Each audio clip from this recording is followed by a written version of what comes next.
Nanda Vata ki City Veni Raturala and a radio in Bula Duavata, San Francisco. Me Kochi Kenda Vatamai.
Seremanda Nikua Nimbula binaka na kanda and the San Duavata Tale, Kavesha Mati and a mother of when the Ruma Tico Yaningo, a Cavitico Moniti Santa Rosa, yes, a single level Tico to city, my vitina non the Banua, Kenavi and Wolakat, Nichilandi, K Australia, the Bacon the Bakimanda Kiburabura, a son Tinikava, my vitinim Bulabinaka Nabunoni Zazaka, to Tubanga Lala, and non the big Coro, non the Tico Banoa, the people in the Bola Nimatani took in bola ni zaka nimbula benaka na bebale nimbula and the baking the bakiti ko nimbula benaka and do tale na madobo wa we never naga bogalebu may biti sa karusang bulkaru ti ko ni singa ni ko karusang bulkan duay ke kanda mo we never naka ni dabe sa matiti ko nimbula benaka we naga bogalebu na samba di semaroto ko may and singa lebu and dai na talanga bogalebu and we so out terror kia ora and nimbula benaka mayo kalandi nimbula benaka talanga may Wellington na Turanga, my Waikato, Arawarongo Talitunga, my Gisborne so and a single lebu in the day. We never lebu na Samatiko mai, Pinatelanga Lebu, Nabitiko Tiko Nizaka, and Bulabinaka, my Waga, and New South Wales, my Australia, Bulabinaka, Francis, my Canberra, Nimbulabinaka, Nabarongo, my Perth, Western Australia, no Bulabinaka, my top end Northern Territory. Pinakabagalebu na borong to my downwind and a single lebu in the day.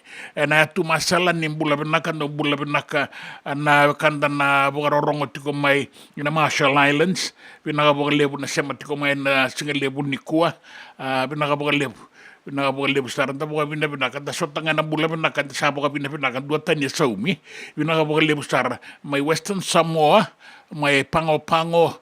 Pinakatalang bogalebu na kanda ni sematiko may tonga mata ni singa may no kualafa may tonga. Ngay niwe ni bulabenaka may na to Solomon indo bulabenaka na bitamani pinakabogalebu na sematiko may na singa lebu and inday.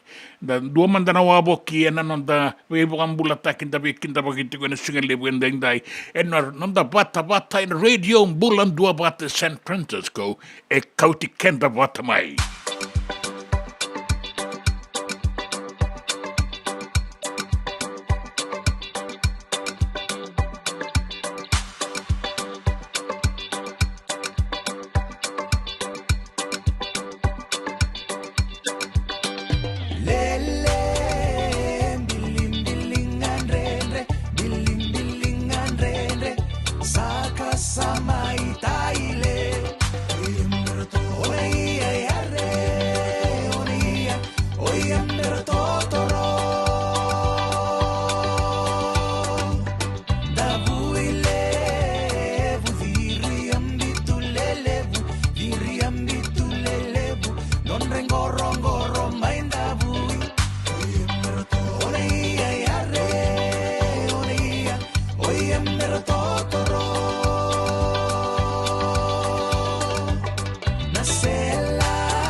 Sangai lola na ua sa tatavura vasua lele bilibilingan renrei e vakasa mai talele mula benaka kame ni voi yuna ka lebu dola bena bena no mitikon leo ni corona kalau mai maduata keirna leo ni koro tedi mana tu sawa tarna dola mendel neabu andi lai te noke kai tu ngamai kia ora mai Waikato New Zealandi Aotearoa to toka oti andi lai te inoke ne karua noni tukutuku mbula pe nakaturanga tau kalunga tana pengarabi keri taleani na vakavaka kene pengarabi en tapuka e dorenda indai tomani tiko kina na nonda bepoka maruta ki sema tiko mai na nonda Vata and radio Bula Duavata lam sita vanga mbula penaka niandra kemoni penakapole bunda pengarabi sema saratiko eningo mai buni sei e tonga kata-kata penakatungo nan raki kata-kata na singa ni ngwile dabi sera tarabo losalini deo mai Alaska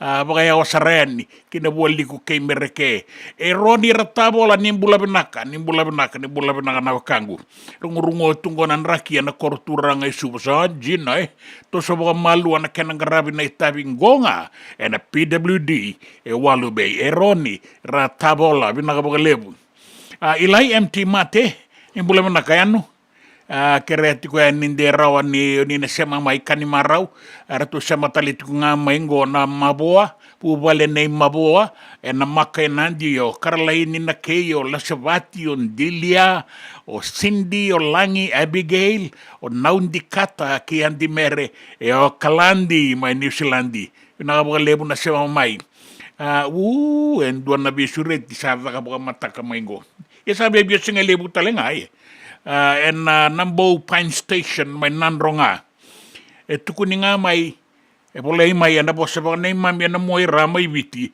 mei som mangorewa tam tararewa tukwe bisuretiam dalai ngono mangoyani na mango sa sengani takarawa tungo mai nanronga pinaka lebu yenda sarongo dan kene tukutuku deo ni manitaba lituya ni baoya ni ngole mandai nambo dile tarungi taitomu gata kereto na nona ilaw na nambo Pine Station muzola bina nambo Pine Station and single lebu indai abano ni binaka tukuyan ni kemu ni kemudo na tukuyan ngori na budan na tembara pinaka lebu na sema tiko mai torika tinai nimbula binaka kemu ni kata-kata binakatungo yang di mata ni singa na kabini singa moneti na atu kuka na wasa pasifika binakabagalebu lemeki tulenga ni bula binakatau bula binak tutokangonga ikandabu lebu kanang bukalebu mai kandabu binakabagalebu Rudy Rasue Ernayandra Vinagapagalevu na sema tiko mai na singalevu indai Rudi uang bau tiko ni tako ndau basika tiko mai naibubuni ena sana ba urang agora vinagapagalevu arnayandra Laila the kauni valu mai na tu tokalau ai lolo masabu ya wa ani tokalau aratu na nona i toka ni o fala, o hela, o suli, o lei, vinagapagalevu na pingarabi. Raki vinaka na panua, tangi vinaka tungo, ena atu toka lau. Bula vinagapagalevu Laila. Wasamada salombongi, ni mbula vinaka tale mai kereti ko nga, de rao ni ratu umbau na numiti ko kina, ena pakatara na singalevu inda na ngone ni viti lotu uniting, Australia, Rakemba tiko mai the Blue Mountain, my New South Wales, and the vida na singa saoti. Nikalongata tiko, nikalongata. Baravia neriko, mbula vinaka. Vinagapagalevu ng garabi tabi tiko mai keri. Gotau sa ayan rambongi. Oi. Anjina. Ayan rambongi tiko sangay sangatiko na sangatiko ngo na raisi me baka singalevu.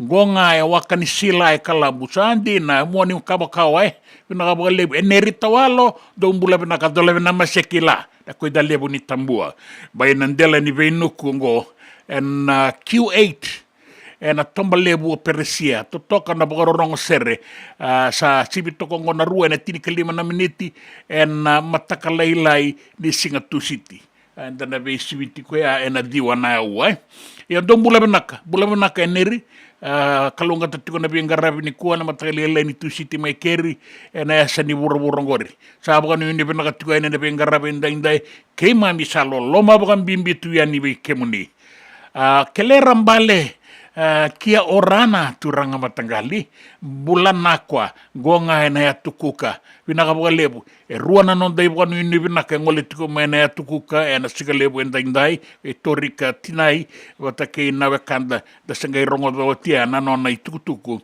o kelerambale vinagapagalevu na sema tiko mai ena non da Vata ena radio Bula Duavata San Francisco.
Dendram beka nangola ni kibalilo te buku ni oso pakadadaka.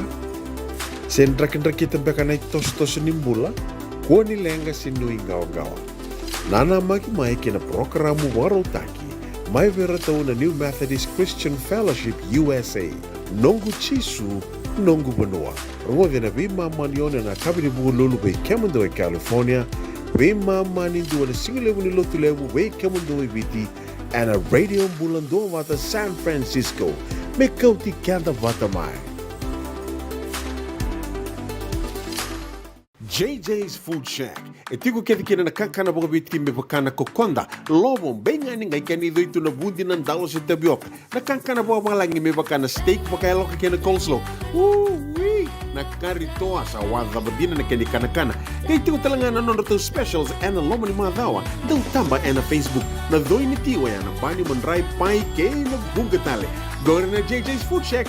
View Valley mo Billie Jean Street, Santa Rosa, California. Pero talagang rito dili mo yang may Santa Rosa, may ato sa rani kinavato. Girit-rito sana kinavitu sa mabitu tolo vio tolo dundu al limon. JJ's Food Shack, Santa Rosa, California. Nanonda Vata kay City Beni Raturala.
There's a new wave digging through the sand. Dawn of a new age seems so true.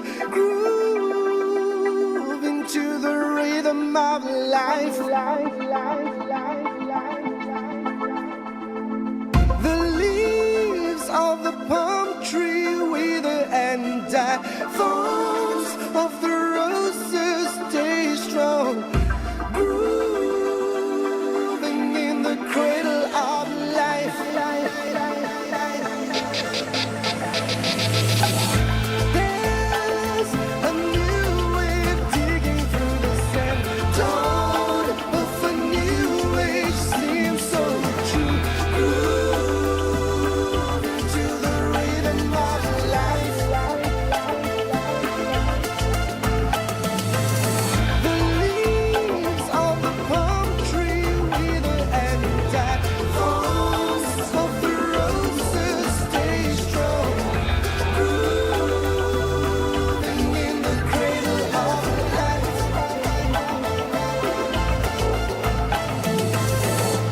Rosiloa. Era tuwi mga maruta ki talanga nung gundambe na back roads era sema talanga mai kinabi mata sereyo era sati ko tuzo ko ngona daw wingarabi ena non da Vata ena radio Bula Duavata ena singale wenda indai era sati ko ngona kinabi mata sere so era daw binakata na sere makawa so era binakata na sere ni ngaunango ia buka binakati ko bike mo ni ngaunang mingona sawa di sa ngaunango era ngodinga na sere mo ni buka maruta ki tukina ena ngaunango ena non Vata kei rana wekanda eran Duavata tiko mai sema tiko mai na bura ena singalebu niko en radio Bula Duavata kelera mbale bula benaka na marama matangali me ratu ngai bota itiko kena ngona nona kere na turanga kei na marama ni naita siri era tiko ngo mereke pokam bimbi viti nangulanda alibi na wanga bula benaka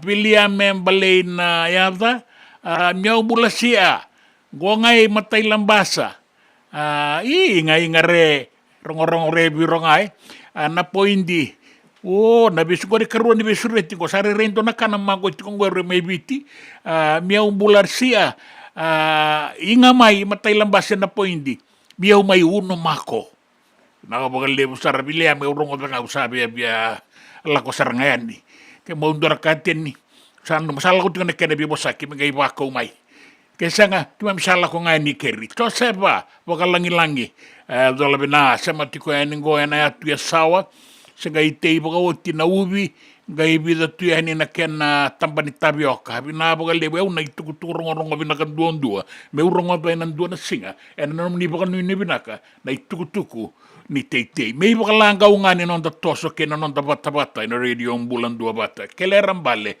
bula binak makare na station ningo ena bukumuni ma misa onga tiko kina moni boka maruta ki boka binak madani sa gai tika buna non da madawa salaniata andikawa esa maramanaitahan yung bula binak kalungatan na singa ni kuwa pero kaya talanga na turanga kina maramanasi kaya nan daw ngarabi ang PayPal ni bula kaya saray viti rotuma Santa Rosa merke kaya na beya sa bura sobe sa bakalangi sema tiko yan ngo buaki ena ya tuya sawa senga itei baka wati ko na ubio na itukutuku rongo binakan duon mendarongo da gore sabakan data kakin na non da bula sautu ni kuwa kay nasingan ni mataka and ananda Vata and radio Bula Duavata.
Me volia back in do nungu life insurance policy? Laka kira ni tōtāne ka tini kabitu ni okostita na 2022 o sangir taka sarabiri ni tauna. Kabi nga ya kira maga nga ya sala ko mana check. Senga tali ni impera, senga saranga ni impera palilai. In time saranga mai. So ang kali wara ka tala tunda wara. Kuwertongo.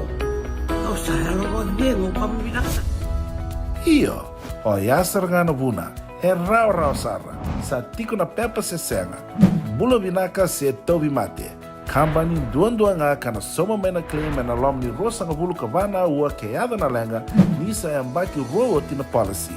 Text mai kina wasa eva walu dua, tolu walu lima e na kena i tuku matai lalai. O ya na wasa eva walu dua, tolu walu lima. Dendram beka na ngola ni kibal ni lote na buku ni oso pakadadaka. Sendra kita beka na itos ni mbula, kuo ni lenga sinu ingaw-gawa. Nana magi mai kina programo warotaki, mai vera tau na New Methodist Christian Fellowship USA. Nongu chisu, nongu banua. Rungo vina vima manione na kabini buku lulu bei Kemando e California, vima mani dua na singilewu ni lotu lewu bei Kemando e Viti, and a radio Bula Duavata San Francisco. Me Kauti Keda Vata mai. Nanonda Vata kay Sitiveni Raturala.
Jesus called Peter and said, Simon, do you love me?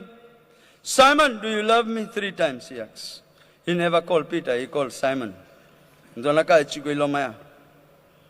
called again, Simon, son of John, do you love me? Yes, Lord, you know that I love you. Feed my lamb. Again Jesus said, Simon, son of John, do you love me? He answered, yes, Lord, you know that I love you. Jesus said, take care of my sheep. Wakanir chuga nungu sheep. I live in the wakanir kenda chunga. That time he said to him, Simon, son of John, do you love me? Peter was hurt because Jesus asked him 3rd time, do you love me? He said, Lord, you know all things. You know that I love you, my Lord. Amen. You know everything. Angay batu tu sa chigo o Simon, but no, neither kita Jisu. He denied Jesus 3 times. This is his confession. When Jesus was calling him so that he can become established on this rock, the church that Jesus wants to build. Praise the Lord. Praise the Lord. He asked 3 times. He never called Peter. Remember that he called his real name, his origin. Simon, Simon, Simon. Dilam bat sinambari chigo ni toko Vata chigo na biwekani bat kay Jisu eva muri Jisu wale tunga. Kenda ngo dera inva muri Jisu sindo tu na nonda sema ve Jisu ven kava wana yalo tambu na gift ni yalo tambu melak mai weekenda. Eh?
Kafa Family Gospel murit ko ni na itakitaki may binaital tala Lal Muhammad and singan lewin dainday kaya ni sangay sa mamay ni Bula Benak totokatunan raki bukarita ki may ni bakatalangaki na may biti rungu na sona panua rato tukuna tiko may natembaran ni dila binaka na singa kaya tiko may eronia na PWD may walu bay rungu tiko na koroturanga yasen raki da bangay na dono makaindainday no itakin nakalungatan na nonda bengarabi ka danarawan ni bay sematitiko ni nangauna ni bay bunga maru taking gwa na single windainday na nonda bata Bula Benak ratu laitia ngaraba na dolo nimbula benaka abagayan rati ko yan di bay kemuni kay laila da kauni balu may na tokalau nimbula benak rongo benaka tiko yan di bay kemuni na sere makarisese tiko nam biyaw liba ni non da sota na single buendainday da boga benaka tiko kina kay rana wekan daw rongo da tiko na itukutukun ni chobesa bagalangi may buaki na tuesawa ni sanga itei baga o titungo na uwi nga ibida toka na kena tamba ni tapioca vinaga baga lebu orto na besure dit ko may nambo Pine Station taitom vinaga baga lebu na besure tin ng unumango o ya may nambo Pine Station may nanronga ya may madwata besure dit talitung ngame kino William balay na yada miyaw sa ambulasia Inga mai matai lambase na poindi. Miau mai uno mako. Vinaka pagalebu. Sabo ka pinaka pagalebu yani be kemuni pinaka pagalebu na be surit kina singa lebu yang dai. Dan ngai rongo tuku yana tini karua na kaloko. Rongo di batakana tuku nin raki kay nang gito. Tuku yana nonda banua. Kay na be sai bura yana nonda Vata and radio Bula Duavata.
JJ's Food Shack.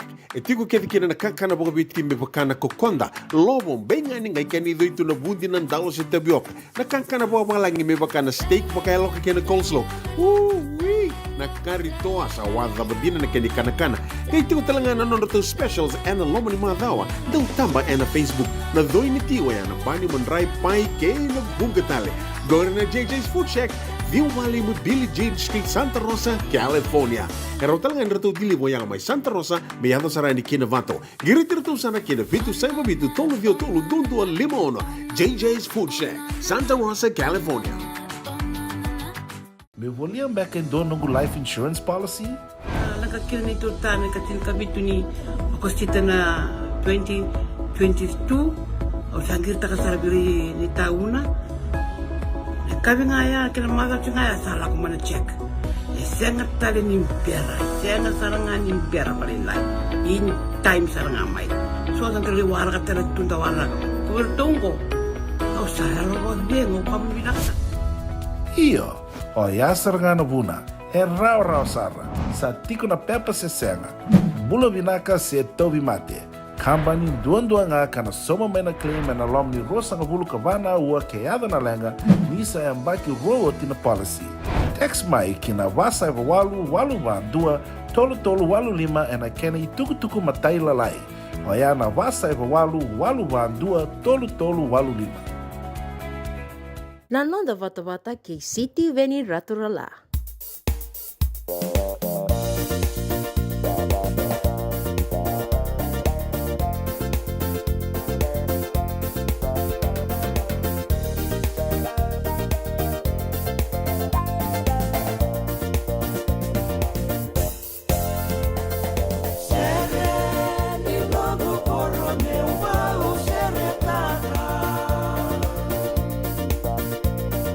Toca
Adomon ratu na amatai lawa na kambu kei na liwa.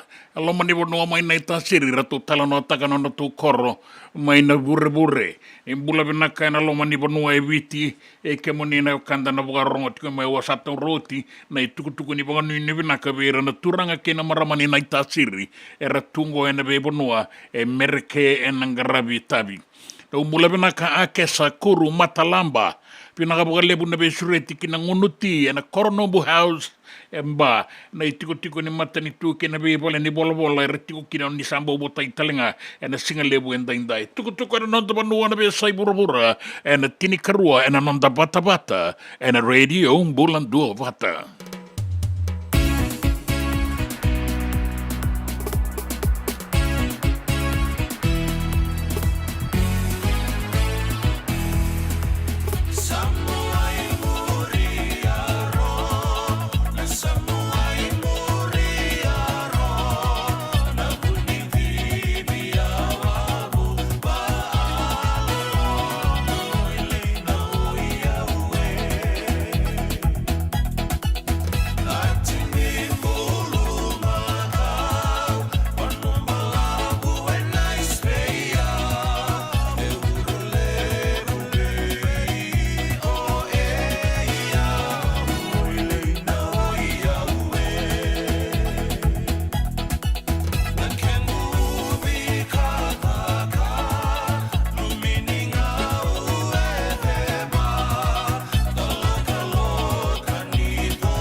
Dona kisi ke tunga rapa ngon odorbo we suka mai ona no tata royali tarungonele ona ota rosember mai durra rumu durle stel mai ona ota rosember mai ge yarta ki ngonele ona rumu basura kono ne sulo ku tuvi koya ya na ngane na lelenga fomu 5 fomu 3 do tala kisi ke tunga rapa tamani ngone fomu ono ngonele fomu va saba tarungonele ti ku klaudi ba ndina tamani papa iyo Etigo maybe, kito tigo batanga.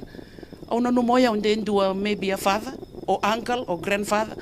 Na kisi kito ngaraba, ndo balolo matigo kito to na ito okay. Balato ngo ne kilay perpetrator binakato. E kilay binakato ko ya, o de da kabati ko na ito ya. So no ngone leongo ngono sapa terung ko tu kino tinana may bisa udai patok e basili ngone tiku ngon leilai. Gaita puta mo ko bi ondo na ya ni durbo. Terung ko e buli iyo fumono. Odio koya. Koya ngase ngabiao. Liu ni soko ni maraman tamadakadaka. Turara le no wasi rone tumbo.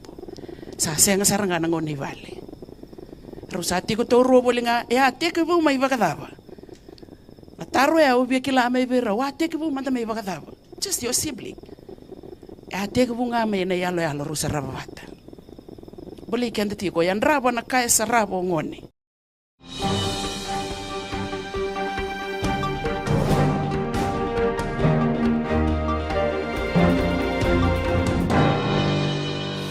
Tini karuana kaloko, na itukutuku e non da banua. Bukarita ki mai na nona itukutuku na minister ni Vuli, mai Viti, o Aseri Ranronro, na nona itukutuku membaleta na bukan bese-bese adu tiku na University ni Devani Pasifika. Me realo binak ngai baka samataki na non Vuli na ngone. Me kakua ni tao, se mai tu bukan dua na buku ni bukan bese-bese adu tikungo. Bukan tira na lewe ni songo-songo di tempat taka-taka na university me rabuka sangara en dua na iwali malumu me rawan ni bukan dondonu takikina na ituku-tuku sa kamburaki o titiko me baleta na bukan bese-bese adu tikungo. Kaya orang rondo ni satu sona sala en rawan ni bukan yang ataka me adokina na be bukan me autaki me rawan ni toso na be ngarabi me bakana kena inaki.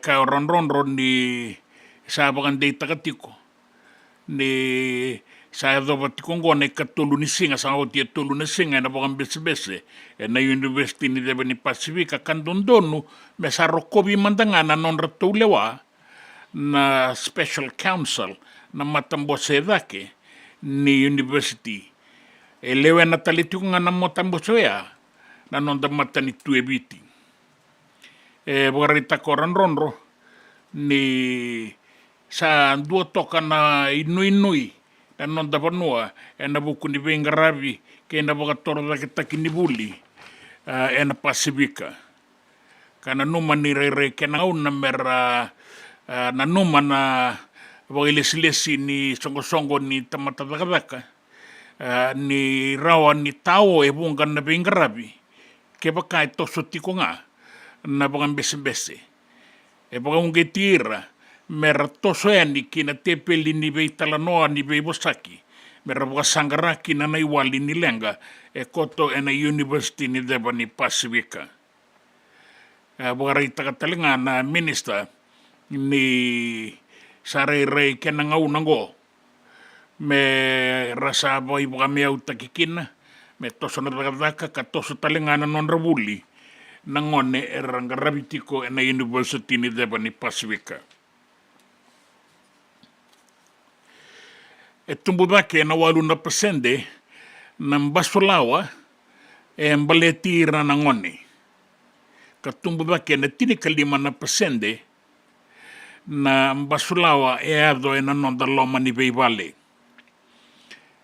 Bagarita ki mai na ndona itukutuku mai na tambadaga ni obisa ni ira sabakila na tumbudake ni mbasulawa baletira na ngone lalai tumbudake tikongo na walu na pasende na bulo September. Kana ibuke ni commissioner na tambadaga ni obisa sake o Reikabi ni kena irai ni tosoda ke talenga na ruasa nga bula kawalu na pasende na bula saoti na dala eso ka bogayadori na nondalo manibale kaina kini tumbudake na embakingo ni bendu taitakibata ke na ngauna batango na embaki saoti ka Reikabi ni non rapakadalai nangone ke na itobo kaukaua tau rarao kina no bisa endonan rau tini kabitu na kisi ka diwa sangabulu mai nandonan rau tini kabitu diwa sangabulu embaletira na ngone lewa ka rua sangabulu kabitu embaletira na ngone tangane ka ora kavi ni sa tauraro tiko ni ono sanga bulu ka ono na pasende mbaleta na dala ni veivanga seni rua sanga bulu ka diwa na pasende na bagayardo tobo kau 5% ka sema ki na dala tale so e bagan bimbi tikongo na mo irani non taponua wata kena iwasa wasa loma ka kune bagan lebu tiko kina na lengango ya kaina kini lutu talenga na basanga bulu ka bitu na pasende kaina rua sanga bulu ka diwa na pasende na be sana tale so ni vengarabi ni tambadaga ni obisa ka ora kavi ni tumbudake ni basulawa embaletira na ngone rabagayado ratikunga o ira karabiwe kanibata bugambimbi na itobo kaukaua ka tumbudake kina mana tini kawalu kina rua sanga bulu ka ono na kisi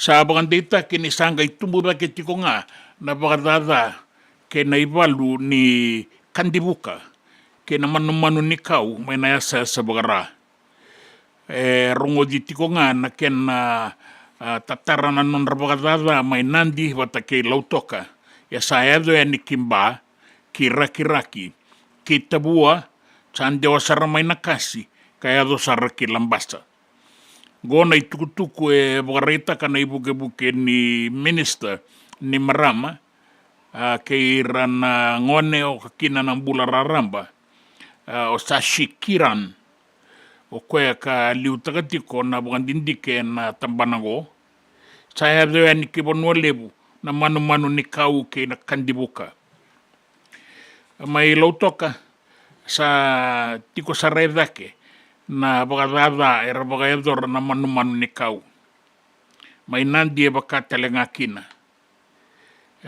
sa kunne talenga na bebonu so maimba raki tabua na kasi wata ke lambasa kaya sa shikiran na ibuke ni minister ni sa biu baga tiki $3 million me baleta na valuti ni mate ni manu ni kau wata kina kandibuka nanumi me rabagandindike manda nandua na undulu na buubale me mbiu kina nambarda me yado na mbiu mbarda me ngai madala na lebu ni kandibuka rao ni boga matea me lau reikina se mana na kena iwalingo se seng. Baka sa matagitalitiko e bunga da sala me raba kaombo kata ikina na kandibuka. Kinang gitu. Na non rato nang gitu wabuki e na bula katumai ma Europe na non da timi ni Vanua, the Fiji Water Flying Fijians, sanarao ni wakatau kina na non da labeti dake. Men dala ingito kina i wakatangin dengendea se seng. Gona itukutuku ni William e mata. E doa nanda ungito. Wakaritaka ni na bimbito ka nang gito e na bula maingo. Sangan induangan ni lako ng gito aboki. En dondo me sana bagan deita ka kinoviti na nona itutu en kenra maliwan na be timi na burra en rakabi. Keba kai vinakata me bagan deita ki koe na ibakatangin dengan devaki. Sama itoka ni tutu ni nambadiwa na nonda timi e biti. Ya kaya William e mata ni nabakatau bagalebu na nonda to mangosa ke na nonda to kaukawan ng gito na bula maingo na ituba ni nonda sota na be timi na nonda burra me adabati ko ni na William Webb Ellis Trophy na ruanang dolo ruasang bulu kabito ng bilo ni burra kana laki balataki mai Australia. O biti saya da bona kota finala na mbaki sauti na sota ni gitu ni burra mai barani se. Ya sandu toka na ibakatangin dengan de binakaya. Kasa toka kina na nambadiwa na nonda timi ni biti na ken ramaliwa na be timi tale so na burabura ia sandondonu me ratu na bagayanga taka na gito waboki na bula katumai me ratu bagan deita ki kinambaleta tolu tale na timi ratoka na matai ni tini ratu na laki sota kayango na gito waboki na bula katumai ya na timi ni Sikotelandi na timi ni Welesi ke na timi ni Islandi ke baka ai ratu rawa ni bukan rukai ratu na timi toloya sanan dua na bonua binaka ela beti da ke kina na nonda timi na kenra maliwa na daungito rakabi na nonda burabura era na balata ke bonua ke Sikotelandi na nonda timi na ikatulu ni singa ni bulo November ne matai ningito ka nagito ke Welesi na ikatini kan dua ni singa ni November ni karua ni ratu balata ki bonua karena sota bata ke Spain ene katini kabitu ni November ni mbera ni ratu nangai laki i vengen rabu ke na timin ni Islandi ene oti na ratu balata ki bonua ene karua sanga bulu ka vani November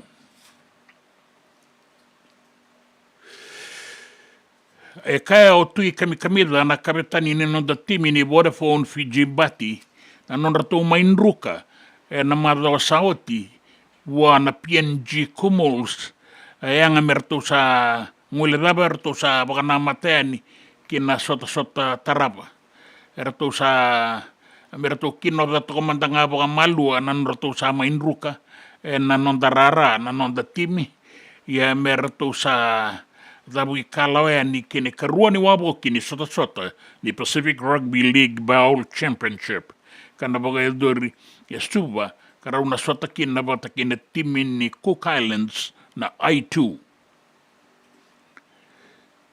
ni oti nandruka na marlo sawa tika kina kapitani tui kamida ni sangani rawa ni rato na tiko nga na bakasa manindruka ya bata kina kumul sumerto sa baka nanda kuya rato baka na mata ni na sota na madongo bata kina timin ya tukuka sanganin do na time kaukawa era barau ke de mai na timingo era sanganin do be mainruka ike na sota ngo ya talenga na bonu amerto sa baka na mata ni kin rato urto dingo mana tala eso erto kila ni ratu abakadala kaki na namadao sa awati kabuni non ratu unruka ia namadongo mertu sanaganga ke baka senga ia na sanganin do na itutu na kana rawata na non da timi na sota go ka baka wasibi ni lakatiko na non da banua na Pacific Bowl na sota na timi ni Mbati bata ke na timi ni I2 mai na tukuka ni sibina walu na tina miniti na singa baka rawaingo and HFC Bank Stadium suba. Ertu saba ka baka talitiko na nonta robo kin sota na madongo bata kin I2 and singa baka rawai and ono na kaloko and HFC Bank Stadium na karua ni wabo kini Pacific Women's Rugby League Bowl Championship go ba ira na nonda marama kina biasa ibura sabo aliti ko ngango erua na madao binaka menangai madala na binding mai mereke sati ka buti ko na binding sabo ngai tini kalima na singango mengai madala kina ne kalima ni November na bonua rau satu kina na mata Kamala Harris mai na Democrats ka ibuke ni presidente mai mereke kay Donald J. Trump na presidente bukadengo may na Republicans se na bagaybe na yuti ni wabo kini bunaw ni binding raw ndu bagaydor na lewerua raw wala takatokango na non raw istoko songo baga politiki kina itutu baga presidente me madala na kalima ni singa ni bulo November kinanraki lio malu asartoka na deba na non da banua na ngaunango ia me do banambongi lebu enda na non da banua na uku na loloa na tauwanga una na uda mai da kaun robe ke na deba ke imbua na be bonua tale so en raki mamada, bula toka na toka lau deba se ua ka bora na wasa mbata na bongi. Mea doba na singa bu ke lulu, e na uku na lo atau banga una na uda, e na bei bonua bole ka ti se rua na mo na bua, suba na usori, na bua liku ke tai lebu, na ita siri, Vata ke ni na atula mai viti na atulau, e baka talenga kina, o ka talenga mai o kandabu. Ianan raki mamada sana tika butiko e na kabian daindai.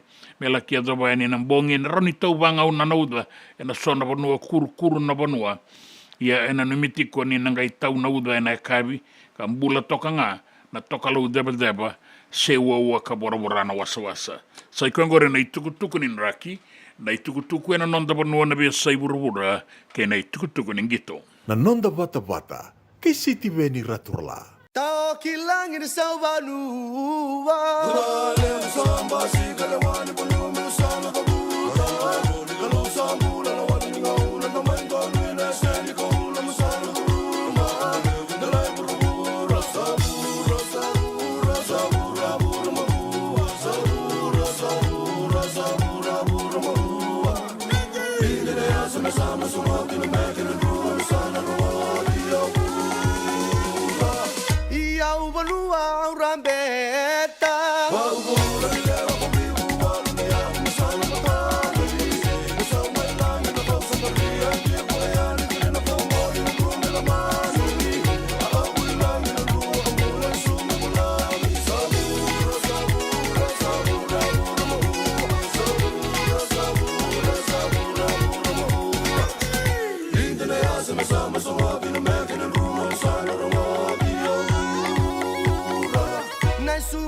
Que usando muda.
Que me açúcar.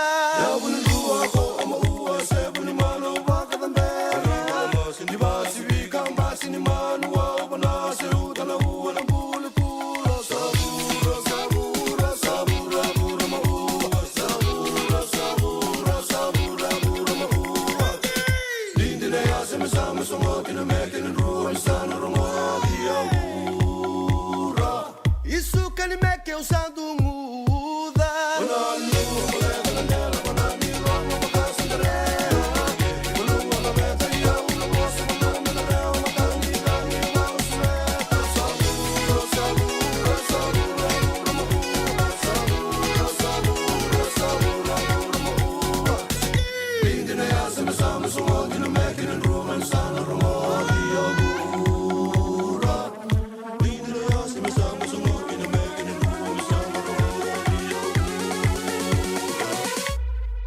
Volia back in dono life insurance policy?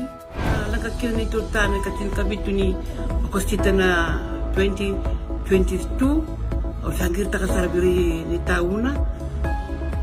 Kabi nga ya kira maga tu nga ya sala ko mana check. E senga tali ni mpera, senga saranga ni mpera palilai.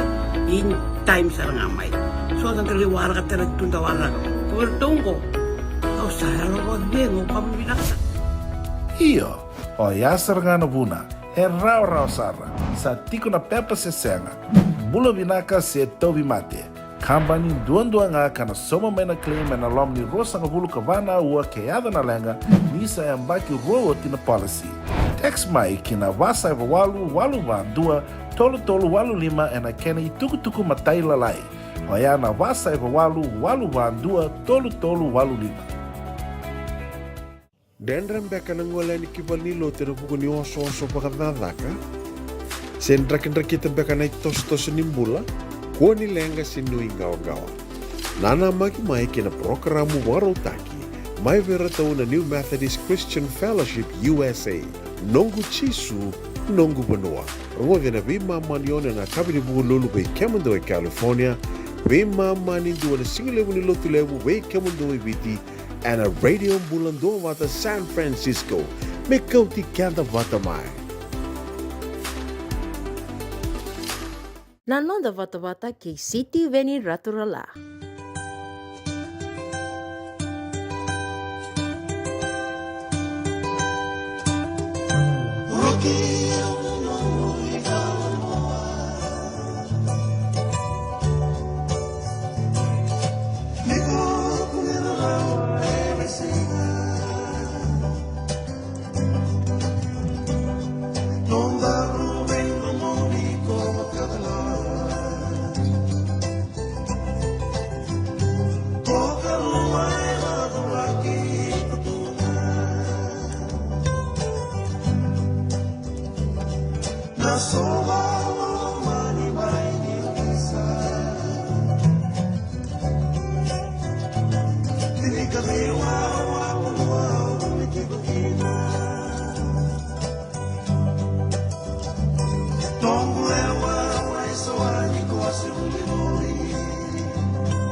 Kia una ke mo itala noa na vonga ke ngau e loma se vina tini karua e na rua sanga wulu katolu na miniti na ngau na mai viti se vina lima e na rua sanga wulu katolu na miniti e na ngau na ke Santa Rosa San Francisco ngona nonda Vata bula vina kaskida obi tuku au le murudala vina o koe na hinga toka depo ni Water Authority of Fiji Aule maseki tola vina.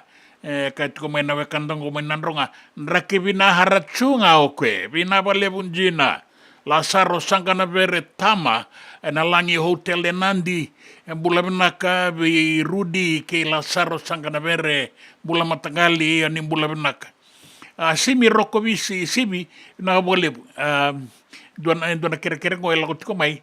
Nda sandu rongo tanda pi vota ia na lomani nonta koro songo na vale ni bola na bola uni zaka ina kena ngo ndo tani toka balilai kai mai o enele ratu mai tabuki to toka na vengarabi ya pina bolebu enele boga bina katalenga ia kwengo tukuna tikongo ndo na boga ni bina kai la tiko mai na ndo katabila siviarti ko na ndo na ngoni sala Bula Duavata mai saburiti kai tiko mai o simi roko sivi bula si atau barorongo tiko ena lomani misi ni tanga ni sala enandelana mai saburiti mai no Bula Duavata rongo si ana sere na lebu miau bula binaka miau bula re miau bula sia Samuel Tama binaka boga lebu man rombo botai tu yanikina ke wai sikimbale ya sawai rara Samuel Dama kambara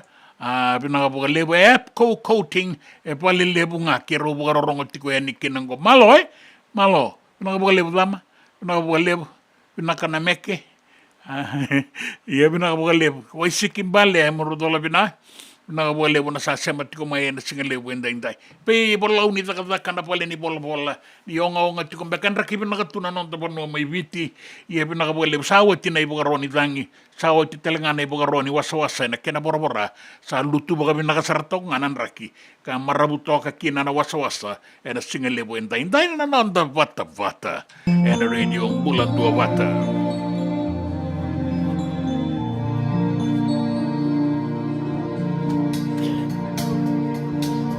Oh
JJ's Food Shack. E tiku kedi kina na kakana boka bitiki me pakana kokonda. Lobo benga ni ngai kani doitu na bundi na ndalo se tabioka. Na kakana boka malangi me pakana steak pakaya loka kena coleslaw.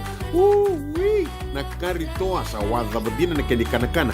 Kaya tiku talangana nono to specials and the lomo ni madawa. Dang tamba and na Facebook. Na doi ni tiwa ya na bani mandrai pai kena bungatale. Go na JJ's Food Shack. Viu Valley mo Billy Jade Street, Santa Rosa, California. Pero talagang rito dili mo yang may Santa Rosa, may yato sarani kina Vata. Girit-rito sana kina Vitu Saiba Vitu Tolo Dio Tolo Dundu Limono. JJ's Food Shack, Santa Rosa, California. Me volia back in doon ng life insurance policy?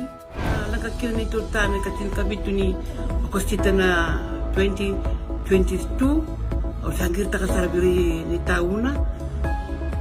Kami nga ya, kinamata siya nga ya, sala ko man check.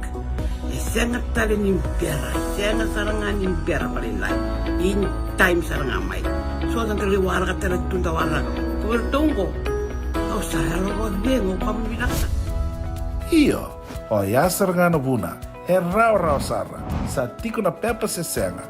Bula binaka se tobi mate. Kambani duan nga kana soma may na claim na lom ni rosa nga bulu kabana ua kayada na lenga nisa yang baki rowo tina policy. Text mai kina wasa eva walu dua tolu walu lima ena kena ituku matai lalai. Oya na wasa eva walu dua tolu walu lima. Na nonda Vata kei siti veni raturala.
ni taka no mui balbala na ngoni sala nga menda lesu ki wana kalo na ngoni sala ndondo nga raw weekenda na ngoni sala ni bebutun mai loma ko chunga na bebutun ni ke sakadi nga bangon da sa vivi chuka nga mai o takol sala chuka nga mai alestale iya tal ngunyang gon kila na na bebutuni the change of attitude and mind, your soul and spirit.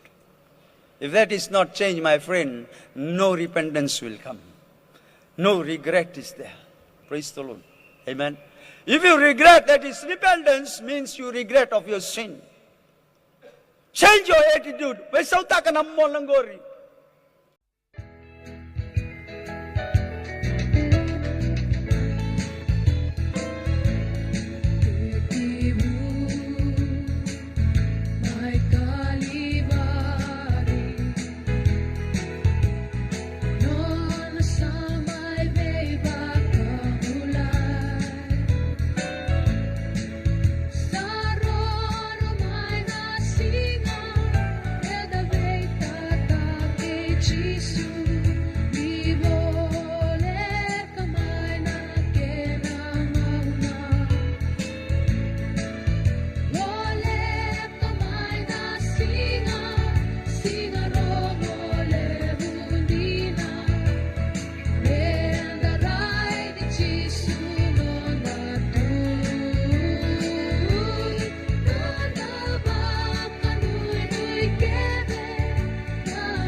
Kafa Family Gospel, Murieti Kweni Naita Vine Naitalata Lal Mohammed and a single level in the Indaimbulavinaka Tangilala Wanga Noko Noko. Nimbulavinak, na Bolevuna Bengarap, and when they tukutuku, Tikongombaleti, Samuel Adama, tukutuku ne chochi, bongin dua ile kutu. Samuel Adama. Nanga imbua ni na ser ni asita mbatiaya wanga rokotu na wanga rokota wanga ndau we soko ya kikorotu wanga lailai ko lili ko lai ya na itukutuku ni chochi sanga ni nongo Pag mula pinaka Samuel ada mo sabi na numiti ko may nasing lebu ni kuwa pinaka buka lebu na non da bata. Ilaisa Sorodala mula pinaka may na may dua na way nimbuni panua buka turang au buna sawani ngango. Nangay vivian yan dua na non to sere ni roda bara idembe membaleta ng barabi lomani nukut dangi ve niu walengan ng barabi sino borete na kena saluaki gore na banua undon robo sombuyani way manu langi bula pinaka vasti masi ke stino tokona bula pinaka mayo kalandi may New Zealandi ke muni na bakanta ni warong at kumay kinandong bula pinaka may Gisban and a single lebu and dainday ting duman na kenay walangaw.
Sengan dina ni karaw-rawan na daka-daka waka kekiba.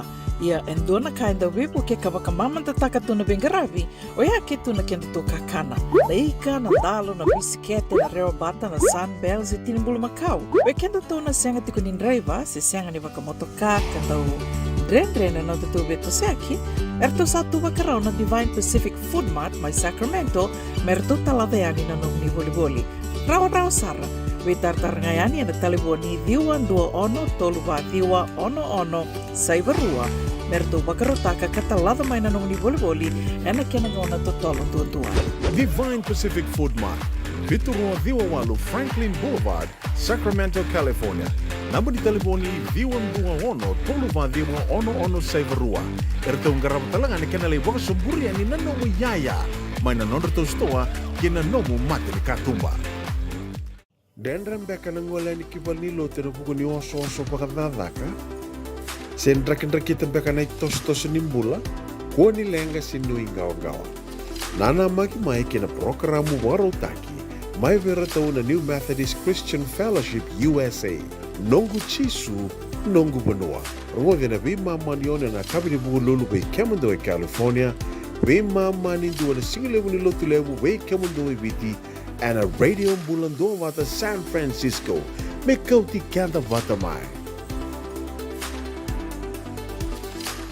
E na muna ngauna na levo ni nondo so enda sa sianga sarangan nikla na dapat menda baka talau taka buka singi levo taka siapa kaya kapitang ne ka kuni lo malenga sa tipin dono munua e rauni buka dingo ikimuni waya na JJ's Food Shack Santa Rosa, California na vei matangali kaka na tipgina me baka na karitua waraisi na logo palusami na buwaka na kaiwa soso na dalo na toa na kokonda bayangani ka ng gamure na kaka na buwa malang me baka na steak gay baka loka tabioka ka na kauslo surua tatni gela ko bata na kena pai ng bani kay na manray oya na JJ's Food Shack Santa Rosa, California. E rosa nga no direct message virto giringa kina bitu sa bitu tolo dio tolo don limono se o nga wale saranga lito mi kumena no mota e na dio volume Billy Street oya e Santa Rosa, California. E raw talanga ni rito dilibata kan na kemu katalo wasing lebo sa mga kabi ya may Santa Rosa, Kinavato.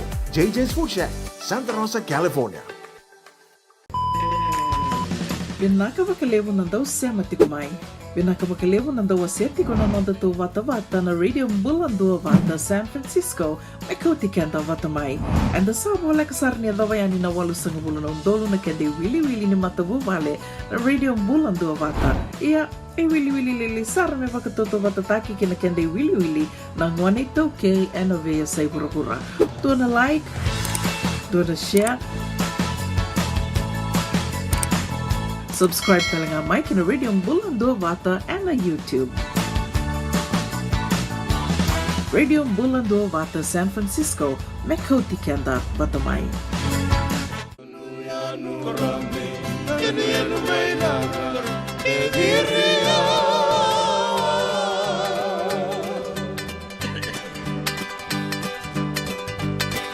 Ayaw na senyorita, kailang mo na mere siya.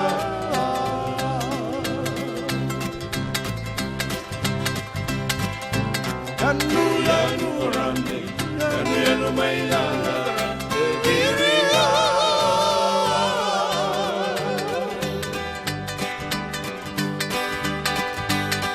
Ayaw na senyorita, kailang mo na mere siya.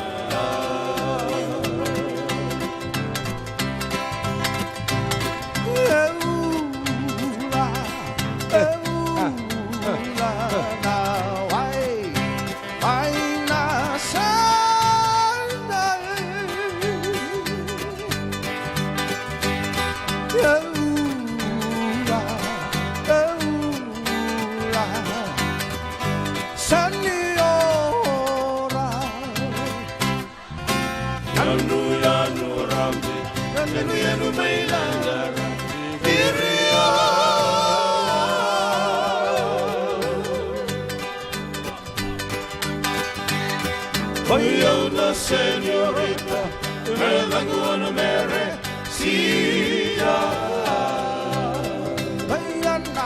Bayana na wigrali, bayana na vicia. Salande tu mujer, ufanene, no my reno, ufanene.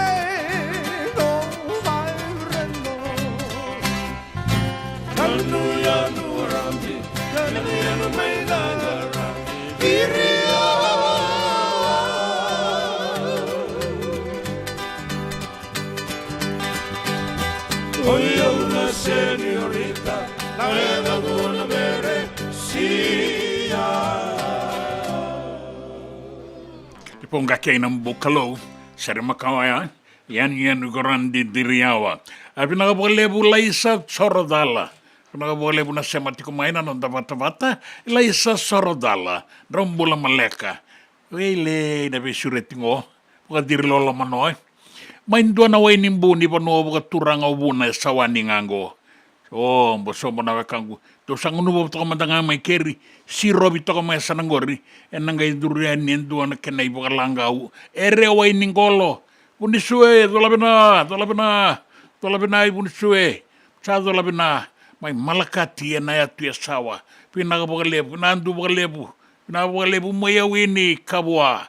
au le talemanda ki sawani na bono bo turanga buna vera tona dau ni wai manu ai sirobi ne menda to wai ni boni bono bo turanga buna na matai lawa ni roda bara i dembe barra bilomani nuku dangi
toka non tomon to na tau tau no ai manu na pono wa turanga una na matai lawa ni roda pa rai dembe sirobiti ko ni wai nimbu wa turanga na pono wa turanga o buna bina wa lebu vilia me koto ila kemba nimbula bina ka ngonga nda bu lebu io bina wa lebu na sema mai Samuel Adama io ndro sanga ibina no mitiko nga ke chochi mbongin dua ile kutu matan rendre tu mai sabi na wa lebu na sama tiko mai na singa lebu endai tutola bina me malakati me nadula na tu sawa rabu ina no mitali tu nga mai na singa lebu endai na ilawa na ere wa iningolo na wa lebu ndo warakana tukutuku na ndo bonua na visa iburubura ni otingo kena itukutuku me na tamba daga kan yo visa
Dalabinan Vitana kwe korkor ke to dhurki na ninrota ki dona ngonelewa mataiti ko meni beso turanga ni koro.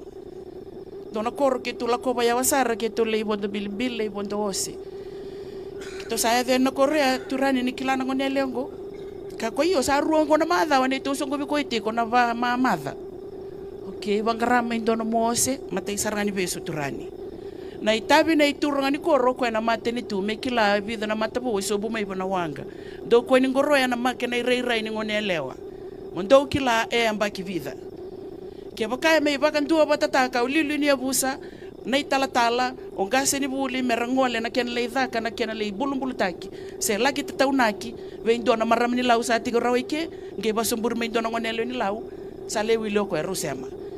Tongele bulumbulu te kwekya tiko na lau e vauda na prokiwa. Do baka iyo taka batikede. Iyo ko tiko na amba kitini ka baki ni tini ka ono i vali bebesu. O vete tone kento kina banua. Ke kau me ke ndona tamata vondo taronga mande ko tu me mate mna sa ambuta ko tu mai. Do kai tu berna lu bende no be ko ribuli. Lu be bambi be berna do robo na tumbu tingoni bukete ndole. Na lewa na yau ni banua. Every girl is a heartbeat of her dad. Ke on buta ko mai na no mati ko iko na sindo na blessing ni nona bonua na muriko. Pale to sa ambuta ko di din nongale mbulumbulu. Ya sa tawo ti matanga me na ke mo bosa. O kenda to nga to basura ki kenda to ti ko bati kento. To sondo ngone me sala muriko ti ko na bosa ni biba kalunga tataki. Ke sa basumbur tu me kendo ngone lewa se ru se tolu. Tarungi ko to ko me be. Na ngone ni sudu ndo ngone sudu no loma ni bubale. Ti ko no matangali tiko no koro, tiko no abusa, tiko no sana. E sinraw ninda kaya, akaw tunga may tolli sa alawaray.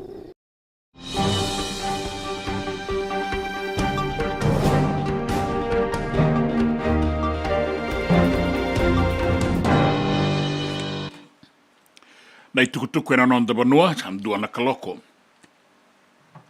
E barita kana minister ni Buli, a seri ranronro, ni ndondonu mera nanomi na nondangone era Buli ka pagarauta kitiko na university ni deba ni Pasifika e na buku ni bukan bese-bese e ado tiko kina na ngaunango.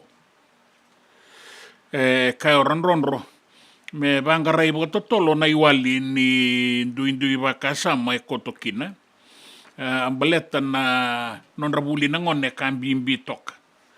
Mera bakasama taka na o lesi na isong-songo ni tamata daka kabakaki na beira rabingarabi en beliuta kini university ni deba ni Pasifika. En dua na ibosa-bosa e kai ranronro e daudabuti tu ni bangarai en dua na iwali nilenga e koe na Pacific Way. Na sala baka Pasifika ni kena wale na itukutuku kei na lenga se na beileti. Kaya ni saya dobo tiko maingo ni katulu ni singa ni bagang bese-bese mana university ni deba ni Pasifika kantondonu me sa kune na kene wali me rato kila tali tiko nga na bengarabi na university ke ira na tamata daka o viti e lewe tali tiko nga ni special council ni matambose dake ni university ni deba ni Pasifika. Ke pakai rawa me saroko bi mantanga na lewa ni matambosego e non boga tu lewa me baleta na kunru embassy ka tiko mai beira na tamata daka e na university ni deba ni Pasifika. Sa kere tiko kina na minister me bangarai na kene wali. Me rawa ni talandronro na bengarabi me kakua ni tao na nonra Buli na lubenta boga bimbi o ira na ngone na nonta ponua ibiti ke ira na ngone en deba ni Pasifika karabaga rauta kitiko na university. Tumbo dake na 8% na lebu ni Mbasulawa en bulo Septemba kabaga bimbi na Mbasulawa baleta na itobo kau baga eldoribeira na lubenda kina baga do itobo kau na loma ni nonda bubali. Baga rita kana tamba daga nebisa ni kaua i baga lebu en nonra baga lolo mataki na lubenda ka sa tumbu da katalengo na 8% ka sengan ni baka e rawa ni tarobi se mendangarauna na vika enda bagayador bambimbi na bagayado itobo kau vera na luenda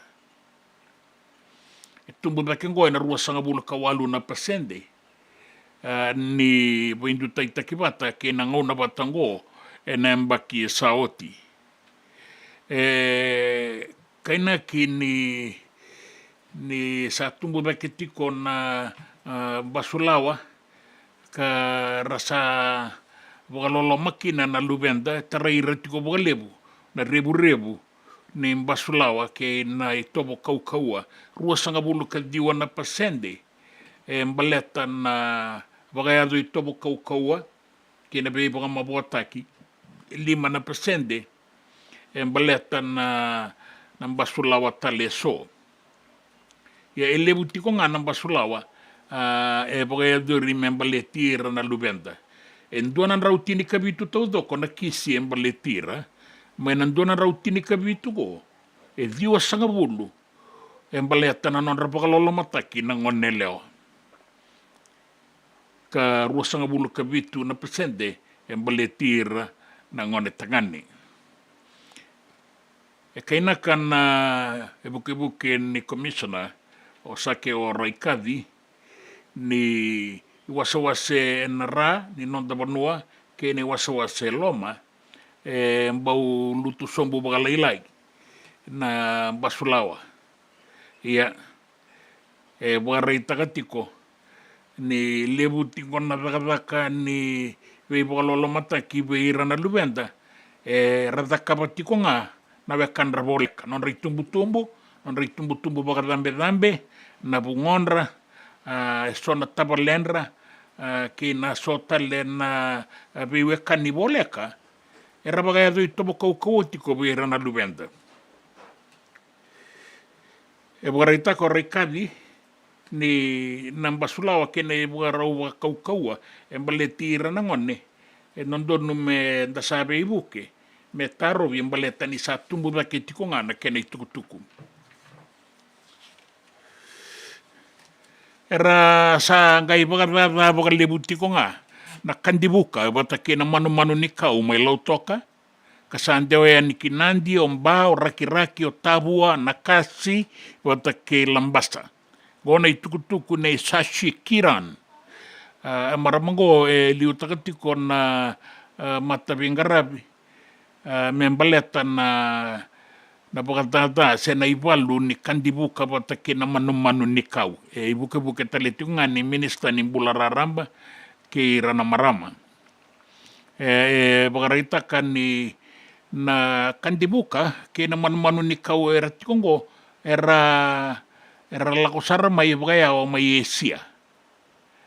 Era sa may tunggo na non tabanua ka sa tetetiko na non rapagkatata matikabu may lautoka saya dongo kilambasa ibo no lebu bukarita kita lengamai ni saku netiko na non rapakatata maimba raki tabua nakasi wata kilambasa ka sa shikiran ni sa biuta boka tiki na mata ni tulu na milioni ng dola sangay me balutikina na manu ni kau bataki na kandibuka baleta ni sa lebu tiko nga may na non rapakatata kaya talenga ni sana bakasangay bunga nangaw ni sala indua bangaray may nambada membiu nambada enda bi panu era kunikin kasana baka tobo takingo may lautoka nandua na undolu na matabu bale rasana baka tobo takikina na mbada ni manu ni kau ke na kandibuka de rawa ni bagalailai taki se baluti sarangaki na bangandua kinanggito bagarita ko William Mata en dua na nondan daunggito en timi ni banua na Fiji Water Flying Fijians ni gito nabula maingo membaleta na sota mai Europe nondon no menda kawai takatoka bang bimbi viti baleta na baka taukina na tosodake ke na nonda rawani la kisota ke veira na timi kaukaua e na nonda vura. O ira karatiko e na mataini tini o viti sa toka nei tutuni na badiwa. A ke wakane bea wakan deita ki koe na mataini tini nei tutu ia me sanangarau na saraboka vinaka na nona wakawarau ki nangito abo ki mai Europe e na bula katumai. E kai o mata baki saoti e na sote ni vura na William Webb Alice Trophy mai varani se. Sa laki a dova toka kina nei tutu ni kota fainala na nonda timi asa andua toka nei wakatangende vinaka. Ia na lakongo e na bula katumai e nondo numera sa kaua itaka waka lebu da kesara na nonra waka rau waka vinaka. Enda vinaka tamenda sota wasoma ke ino sona timi me wakataka na All Blacks mai New Zealandi. Me rawa ni bukea na nonda yalon dei e na buturara ningito ka waka wasibirin ta waka namata tiko e ni kinambilo ni vura ni ruana undolo rua sanga bulu kabitu ka na palataki mai Australia.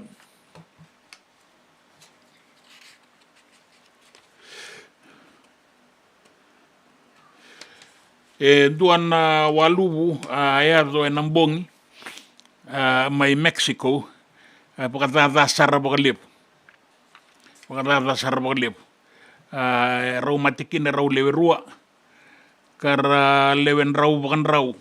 Rasa pakalengai na non tiko kei na beka yang bala tira na non ngarabi ni sa kuita ki ka pakatata ni pakandua na non teitei lebu nangau ni saler sa sisi sa sangaran rauki na beito soe ke bonua mamada ka pakalengai pakalebu ki na be ngarabi. Dua na kene wase rasa kauian ni kipale ni Bula merle ngarabi kina enda buku ni lenga ni walu bungo ni ato baka sauringa i ato tiko e nambongi ia sa baka rita ki tiko mai ni nandei toka mandanga na taumbi ni uda mai na bonuongo mai Mexico enda bia tau saratiko me ato wana rua na indi na lebu ni uda e tau en Korongo mai Mexico City ka nabunga sar ra sana boka lenga ikina. Na numin de rawa ni boka totolota ki na bengarabi me rawa ni sotavira na sa boka lengai na boku ni rakida ra sota kaya na taumbi ni uda ke na walubu. Kina itukutuku ni nraki. Nraki ana nonta bonua wakila itiko kina na dangi na deba lio tiko na deba na nonta bia tu enu mai viti me deba na bongi lebu endai na nonta bonua na ukuna kiana loa tau wanga una nauda singa toka se rua na mosi na bua suva da kaunrobe bakakina na deba ke imbua kauta tiko ni ki na sano maduata bakakina toka lau dana wakila tiko kina na kaukaua ni rangi sona ngauna na mbula saratoka na toka lau deba se ua ka bora-borana wasa me adoba na singa buke lulu ni mataka na ukuna loa ka tau wanga una nauda na be bonu eso na bua suwa na usori na sano tai lebu na ita siri na toka lau ke maduata na deba ke imbua wata ke ita kaunrobe na kena be atu anu wole kata mai dikombia nangele lebu mai lau dala ke ngamea bakaki na mai Vata ke tabe uni na sano lau ke na sano lo mai viti se ua na wasa na wili telengai ke o kandabu wata ke na atulau na raki mamada pinaka tiko na raki tau maka tiko na raki na roni ngai tau na uda na sona bonua na kabi roni kuru telenga na bonua na numini na deikoto na ituba kinin raki indai me adaba na singa ni mataka ni mbula saratiko na toka lau deba se ua ka bora na wasa se kwengore ni tukutuku ni raki na tukutuku na nonda bonua na be sai bora ke na tukutuku ni ngito na nonda Vata ke City Veni Raturala.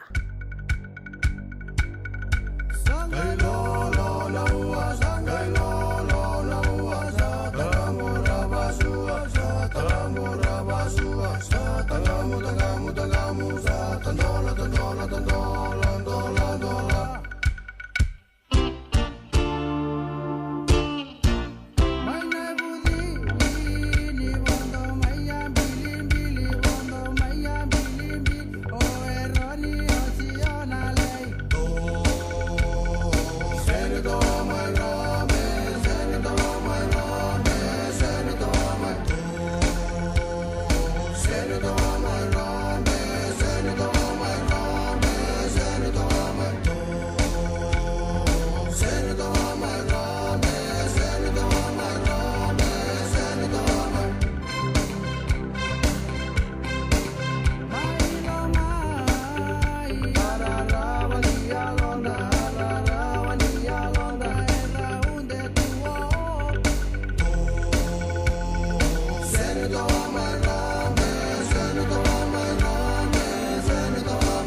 JJ's Food Shack. E tigo kedi kina na kankana boga biti me bakana kokonda. Lobo benga ni ngai kani do itu na bundi na ndalo se tabioka. Na kankana boga malangi me bakana steak baka loka kena coleslaw. Wee! Na kari toa sa wadha badina na kani kana. Kay tigo talanga na to specials and the lomani madawa. Dau tamba na Facebook. Na doi ni tiwa ya na bani mandrai pai kay na bungatale. Gore na JJ's Food Shack. Viu Valley mo Billy Jean Street, Santa Rosa, California. Karo talagang rato dili mo yang may Santa Rosa, may ato sarani kina Vato. Giritirto sana kina Vitu Saiba Vitu Tolo Dio Tolo Dundu Limon. JJ's Food Shack, Santa Rosa, California. Me volia back in dono go life insurance policy? Nakakil na ito tayo, katil kabito ni Akostita na 2022. O sagir ta kasarabiri ni tauna. Kabi ngaya kila mada ngaya salah ko mana check. Sengat tali ni pera, sengat sarangan ni pera palilai. In time sarangan mai. So dan tali warga tali tunda warga. Ko bertunggu. Au sahalo ko dengo pa binasa. Iyo, o yasar nga na buna, e rau sara, sa tiko na pepa se senga, bula binaka se tobi mate, kambani duan nga kana soma mena claim na lom ni rosa nga bulu kavana ua keada na lenga, nisa e mbaki roa tina policy. Text mai kina wasa e walu dua, tolu walu lima e na kena i tuku matai lalai, o ya na wasa e walu dua, tolu walu lima. Na nonda Vata, kay City Veni Raturla.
Ongo na rongo may bala ni Songo and a radio Bula Duavata San Francisco.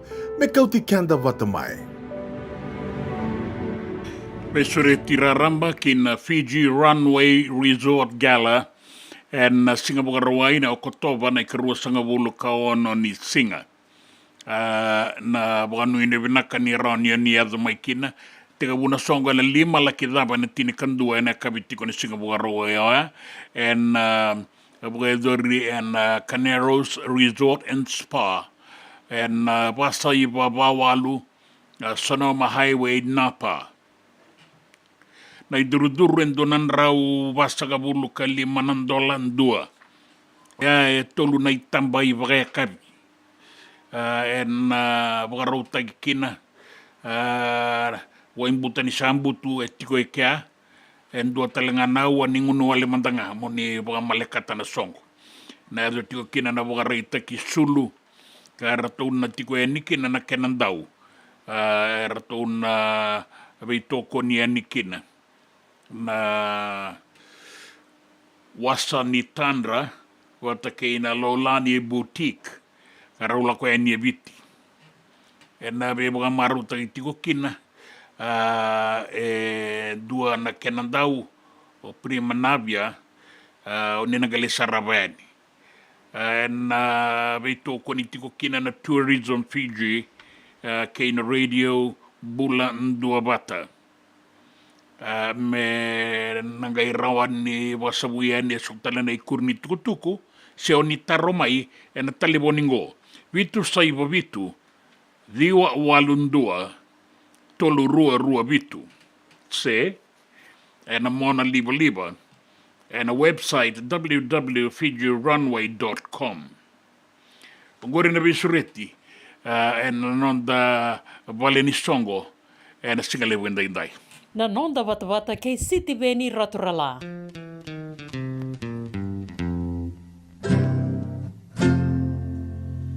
Ni wasoti au tuongo rarama meu sereta ko amataya saila ya mu saila itu enonda bitirarama Uni wasoti eito inawe atani eito nasenga ni serela elisa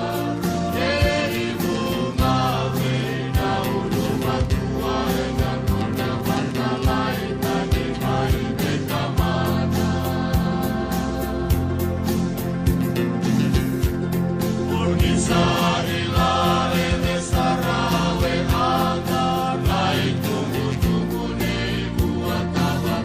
you.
Bula Vinaka Joe Moriwanga nomoni serea ni sana kilatiko na bula re stobo mai navosai Bula Vinaka afila safi dola vinari tumbuya ilolo matiko ya ningo e namboro abono ani be bukan dondonu taki moya umai botua mai ba isa mamdori kana lubeni dolo le madurara na solo ti mai rana bula bukan bula sartiko mai Seattle kerendo na sere e votai tu ngakina na on roma tabu ba leo niki wataki mata ba lebu en nabua binaga ba lebu pondi pate tawake bula binaga mai turanga matangali sanden desare iyo binaga ba lebu ni takini tau makati kona bingarabi na singani kuani bula binak chimai mai ran bula dola binari gonga o luke era na bula ba dolo kotoa woi binabalebu njina maseki binabalebu isa dola bina eneri tawalo totokan dina na rongo bana be sermakawa sukran habibi binabalebu sar go ena tombo perisia ena be nuku mai kuit kalau tiko mai kinan na bengarabi gone eneri tawalo na bukan nui binak ena singa lebu ende kima milolo masar tueni na kamu ni eviti keirotuma ke na via sai burabura bauilikina ena nonda Vata ena radio Bula Duavata e San Francisco ngona kene bugalangau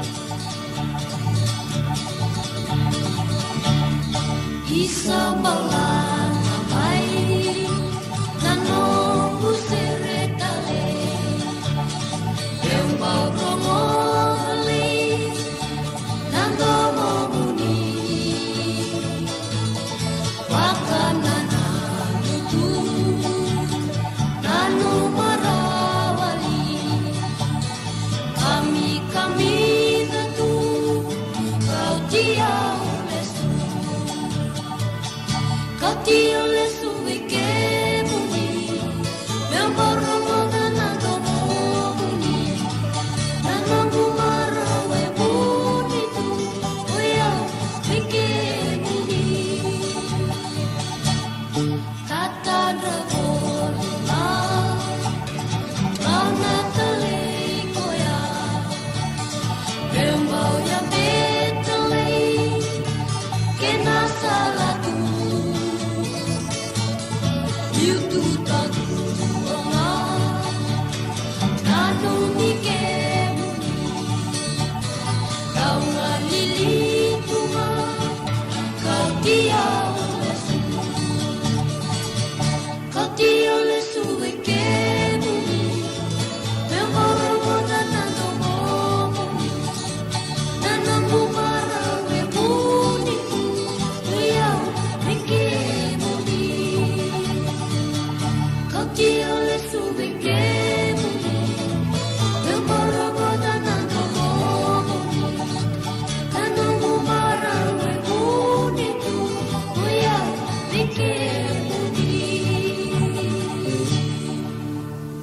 Senga dina ni karo rawana daka waka kekiwa ia endona kainda wipu ke kawaka mamanta taka tuna bengarabi o ia ke tuna kenda to kakana leika na dalo na bisikete na reo bata na sunbells e tinimbulu makau we kenda tona senga tiko ni driver se senga ni waka motoka kandau Dren na to beto seki erto satu wakarao na Divine Pacific Food Mart mai Sacramento merto talaveani na nomni boli rawa sara we tartarangayani na taliboni diwan dua ono toluwa diwa ono saibarua merto wakarotaka katalada mai na nomni boli ena kena gona to tolo tua Divine Pacific Food Mart, Vitorua Diwawalu Franklin Boulevard, Sacramento, California.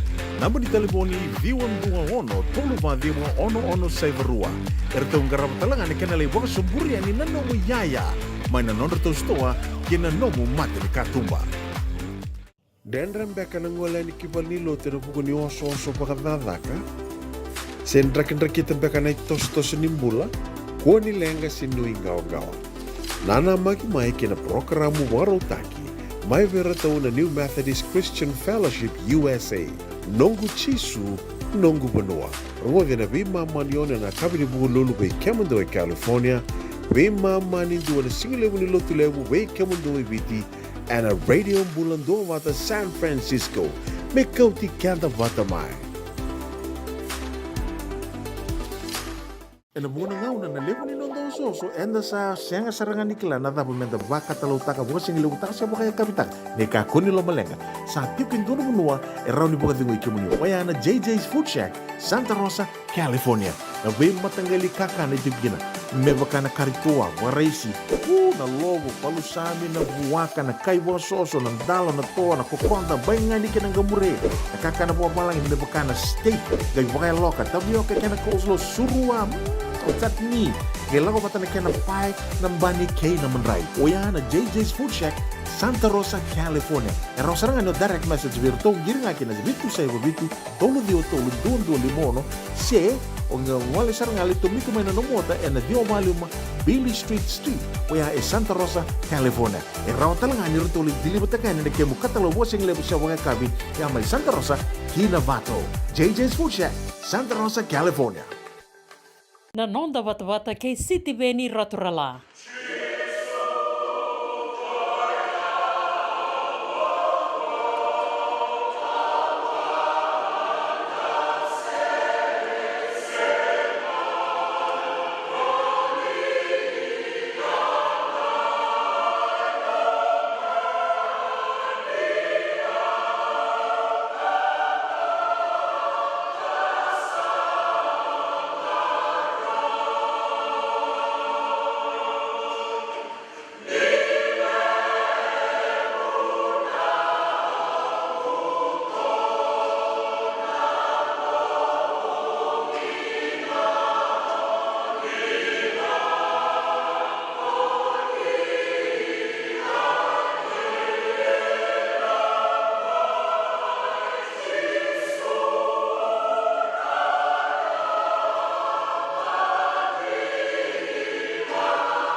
Ono kiti ko mai singa to se Vata na kada ka veo nga se Lucas no daga ba lako o ko chiko no na ben sindo vandemberio lako vasangra no mula no ngonsa lako lebe siko mongi se singa kata na singa se lio mena dava se tau na uda oi ko mola ko chiko nga Kendango tau ngabango na udanda sa tutubi.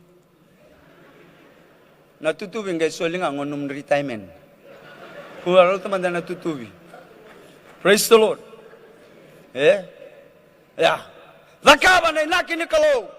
Atubala kamay na kalau naka. Menda zagalaka. Lebala siyamay na kango. Araw ta na bula ba wele. Tamatang ando ba wele sindo zagalaka. Tugin nga. Do zagalaka na linga sindo zagalaka enan ramdabua. Na siyang bawi kundo na buli manray.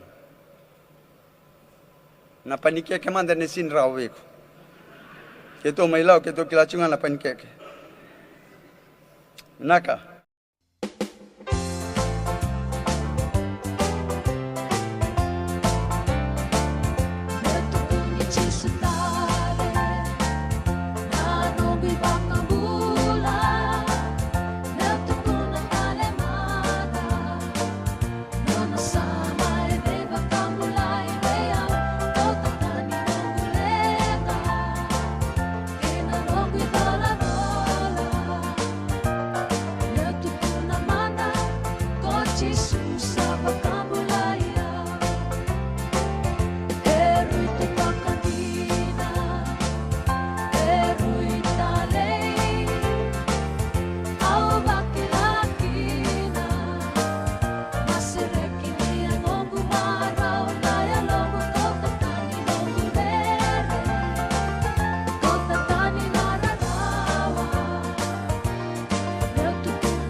Kafa Family Gospel au tuku namanda o chisto sabo ngambulay au erto langa seremuri tiko yani naitawi nei naitalatala lal Muhammad ka liu tiko mai na nondo serre na mata serre ni walilo tulebu yesuba na centenary nimbula benaka enerita walo iya benaka boleh na bororong serre tiko mai syukran habibi benaka boleh sotiang gila tambu malo roko sotia Nakabukalebo na semati ko may nanonda pata-pata na radio Bula Duavata na singalebu yung dainday rawan indua na ken na ibalangaw sanan daw makasara nanonda iwasin nga unang ko nindawara ka na iulutangan itukutuku nanonda panua kay nabiya sa iburbura. Serenita mo amonirong o namanaraya mo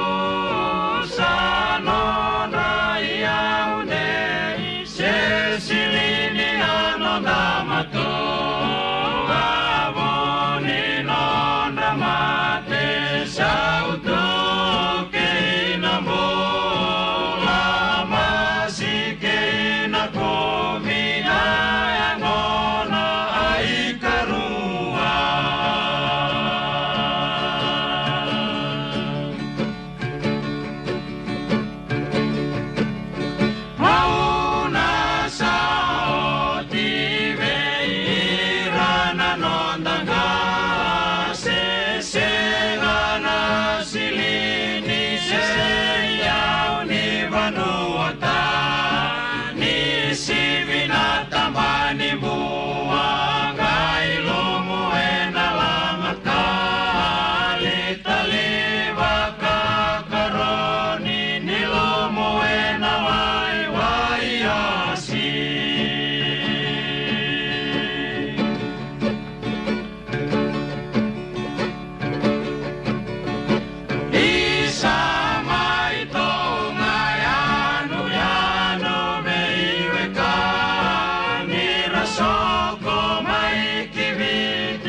mai ni sando ko me ngone bana tabane lawa matenga ni taro ndo terongi lava na taro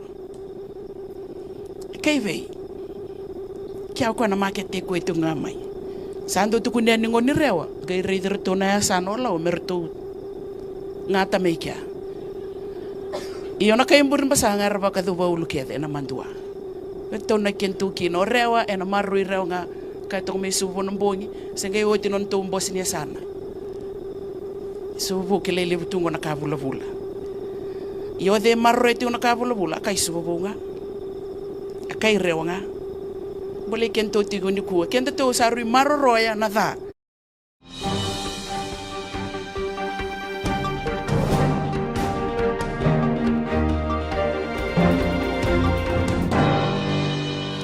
Nai tukutuku, kena ulotanga ena singenda indai.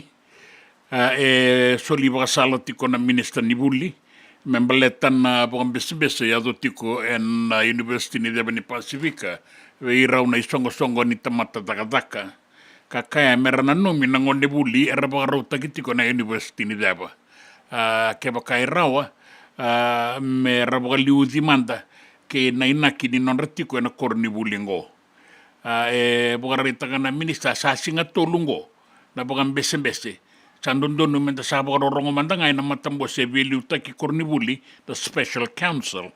Merawa ni bakasanggaray kuniki na naiwali ni Iwaileti bakaya doriti ko na Kornibuli. Tumubake na walu na pasende na basulawa baka wasibi na nonra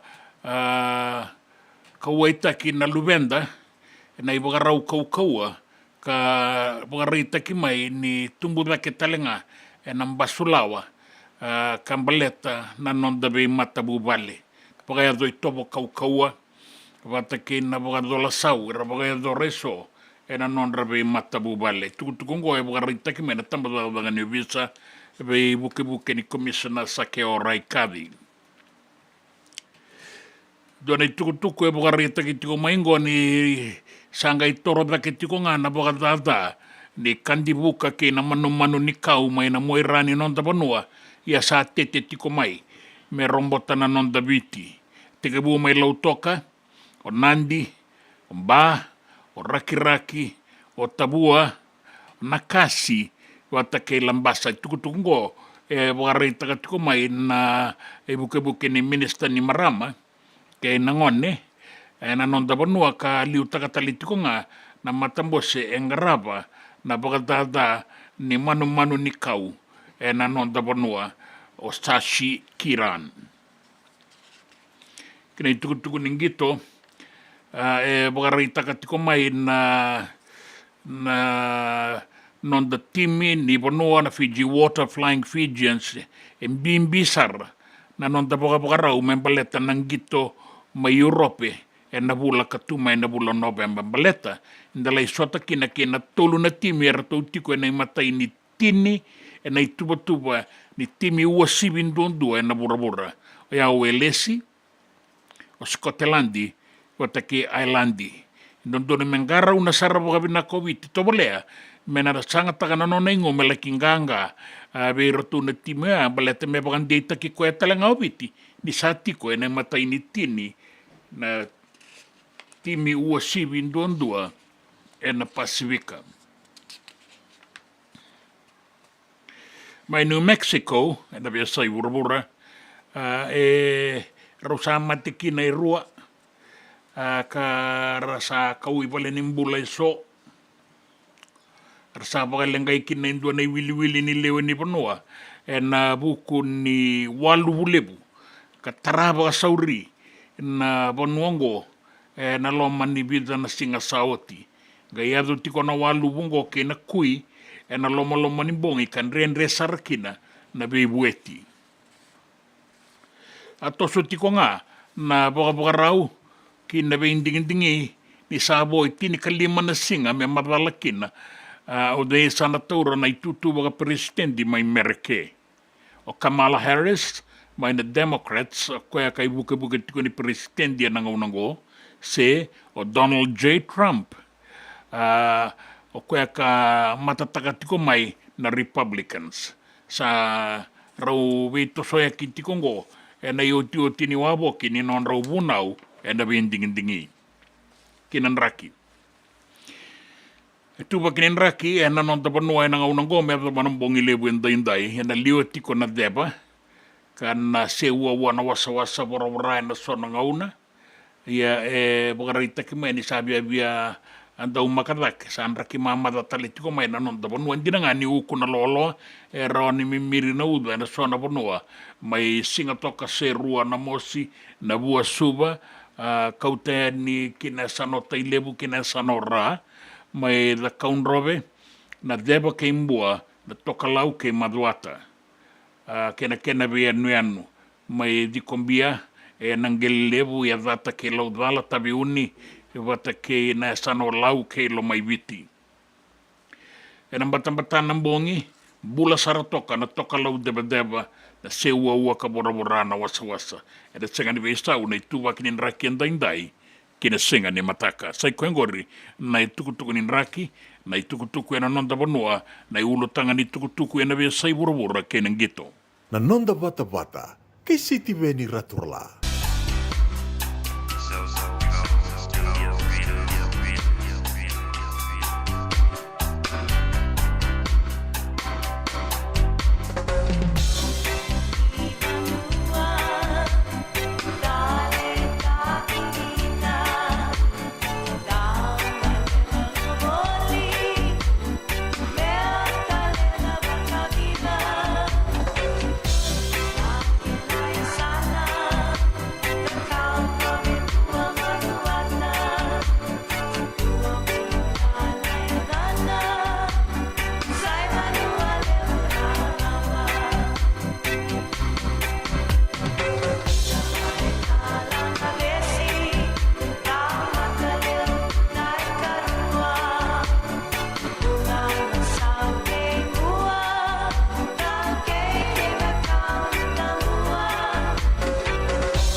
senga ni tau tata, senga ni tau kua, the tangi mau dia kina ea simbo iawa ni the kau ni tambua. E dola vina emosi na sivi, wanu ni vina koe da lewa, wanu ni vina hinga ni kua. E weke muni na wakanda na sema tiko mai na nonda bata bata, vina ka baka lebu. Sema tiwa kiro sa baka molde ke kiro, baka vina ka baka lebu, kalungata na singa ni kua, kalungata na raki, kalungata na nonda bingarabi, ni sa mode.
Nonda Vata ki City Veni Raturala and a radio Bula Duavata, San Francisco.